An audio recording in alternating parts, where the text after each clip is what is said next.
Wengenza ukuthi nginibingelele nginamukele kuzonke indawo la kuzofika khona le video. Igama lami ngumsizi aka Inkosi Yowati. Uma uqala ngona kule channel qiniseka ucindezela subscribe.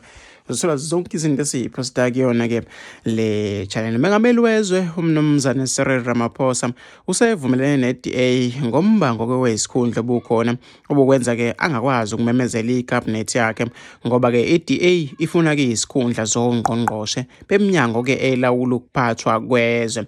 Kungenzeka ke namhlanje ebusuku ngo-9 umengameli bemezele icabinet yakhe entsha kaze lonke izindaba ke lezi esematheni ekhulunywa ngazo kakhulu lapha ke einkundleni zokuxhumana. Ngiyafisa ukuthola uvo lwakho nombono wakho uthwela ucabangani ke ngalolu daba njengoba ke ngo-9 kulendele ukuthi ke umengameli wezwe ethule ke icabinet yakhe. Ngabe mhlawumbe uzokuvumela ukukushiwo i-Democratic Alliance noma mhlawumbe kuzoba nokuphikisana? Ngifisa ukuthola uvo lwakho nombono wakho uthwela ucabangani ke ngalolu daba. Hlangana lapha kwi-comment section. Mina siyangiphuma kahle. Khohla ucindezela subscribe uthola zonke izinto esiyiphosta kule channel.